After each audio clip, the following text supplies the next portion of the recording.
자칭 주변 전문가에게 저항선에서 기술적 반등이 일어날 것 같은가? 내일 주식이 오를 것 같은가? 라는 바보 같은 질문을 하고 바보 같은 대답을 듣는다. 급하기 때문이다.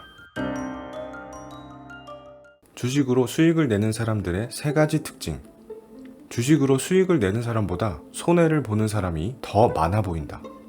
아마 사실일 것이다. 모든 자산시장에서 패자가 승자보다 많은 건 보편적 특징이다. 그렇기 때문에 부자는 적고 가난한 사람은 많다.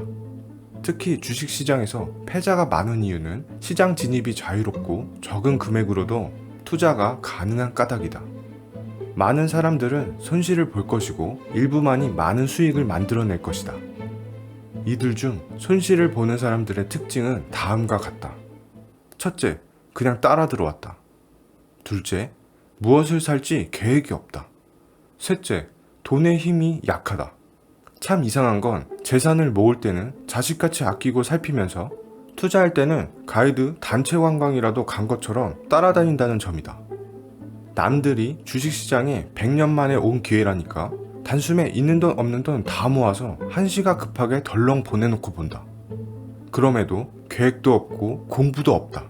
전 재산을 집어넣으려고 하루 이틀도 못 기다리고 안달이다. 남의 집 계사료를 고르는 것보다 성의가 없다. 더구나 모아온 돈에 다음 달 대학 등록금이나 내년 결혼자금 같이 시간에 여유가 없는 돈도 섞여 있다. 빌린 돈으로 주식을 하는가 하면 심지어 두세 배 레버리지를 써서 상품을 사기도 한다. 이런 돈이 섞여 있으면 멀쩡한 돈도 같이 상해버린다. 고구마 상자 안에 썩은 고구마 하나만 있어도 냄새가 나듯이 상자 안에 모든 고구마가 걱정이 된다. 그러니 자칭 주변 전문가에게 저항선에서 기술적 반등이 일어날 것 같은가? 내일 주식이 오를 것 같은가? 라는 바보 같은 질문을 하고 바보 같은 대답을 듣는다. 급하기 때문이다. 그러나 주식시장을 이렇게 상대하는 사람은 결코 주식시장에서 돈을 벌 수 없다. 설령 우연히 돈을 벌었어도 그 돈은 다시 주식에 들어와 결국 원금과 함께 사라져버린다. 주식시장에서는 주식과 그 주식이 거래되는 이유를 명확히 알고 있는 사람이 장기적으로 돈을 번다. 시장의 기능을 잘 이해하고 있는 사람이다. 주식을 발행하는 이유는 회사를 만드는데 혼자서 자금을 마련하지 못하니 여러 사람이 나눠서 투자금을 모으기 위함이고 주식은 그 투자 금액에 따라 배분하겠다는 약속의 증서이다. 주식시장에서 성공하는 사람들은 크게 세 가지 특징을 갖고 있다. 첫째, 자신을 경영자로 생각한다. 투자금을 모아 함께 회사를 만든다고 생각하기에 회사의 본질을 잘 이해하려 든다.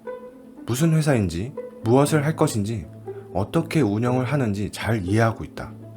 회계장부와 연간 보고서를 꼼꼼히 살핀다. 경영자와 같은 마음으로 시장에서의 회사 역할을 이해한다. 이렇게 자신만의 회사를 머릿속에 만들어 놓으면 다른 사람들의 평가나 걱정에 마음이 흔들리지 않는다. 만약 내가 회사를 직접 경영하고 있는 사장이라면 주변 사람들의 소문이나 전문가의 견해를 듣고 자신의 회사를 팔거나 그만두지 않을 것이다. 투자도 같은 태도를 유지하려 한다. 들어갈 때도 자신만의 판단을 믿고 들어가고 떠날 때도 자신만의 판단을 따라 떠날 것이니 가격 변동에 따라 쓸데없이 들락거리지도 않는다. 과일이 익으려면 시간이 지나야 한다는 것을 알기 때문이다. 둘째, 보유하고 있는 돈의 품질이 좋은 돈이다. 성공하는 사람들의 자금은 돌같이 단단하고 무겁다. 이 돈은 당장 어디로 갈 생각도 없고 오랫동안 그 자리를 차지하고 있어도 편안하다. 오히려 배당이라는 식사만 제공해주면 평생 자리를 잡고 살 생각하는 돈만 모여있다. 당연히 결속력이 강하고 텃세나 위협에 굴복하지 않는다. 셋째, 싸게 살 때까지 기다린다. 진정한 투자는 팔 때를 잘 아는 것이 아니라 살 때를 잘 아는 것이다. 살 때 싸게 사면 파는 건 한결 쉬워진다. 좋은 주식을 싸게 사는 것은 쉽지 않다. 그래서 크게 성공할 회사를 아직 크지 않았을 때부터 골라 오래 기다리는 인내와 폭락장에서 한 번에 가격이 내려간 주식을 공포 속에서 사모으는 용기를 가져야 한다. 공포가 퍼져 있을 때는 훌륭한 주식도 헐값에 살 수 있다. 이들에게 폭락이나 불경기는 오히려 호경기인 셈이다. 이런 투자자들은 평생 주식시장에서 그 과실을 얻는다. 가만히 생각해보면 세상의 거의 모든 기업들이 주식회사 형태로 움직이고 해마다 성장을 해왔다. 그런데 왜 사람들은 주식시장을 합법적 도박장 정도로 생각하거나 제로섬 게임장으로 여길까? 그동안 당신이 주식에서 돈을 잃기만 했거나 별 재미를 못 봤다면 성공하는 사람들의 세 가지 특징 중 다 한 가지라도 해당하는 부분이 있는지 스스로에게 물어보기를 바란다. 아마도 없을 것이다. 이런 사람들은 성공하는 사람들과 똑같은 가격에 똑같은 주식을 사도 결국 돈을 잃는다. 그래서 진정한 투자자는 친척이나 친구들에게도 투자를 권하거나 의견을 말하지 않는다. 어차피 나올 때는 같이 나오지 않을 것이라는 것을 알고 있기 때문이다. 결국 주식 투자는 온전한 자기 자본으로 자기 스스로를 믿는 사람들이 그 결실을 가져가는 시장이다. 그럼 이만 구스파고였습니다.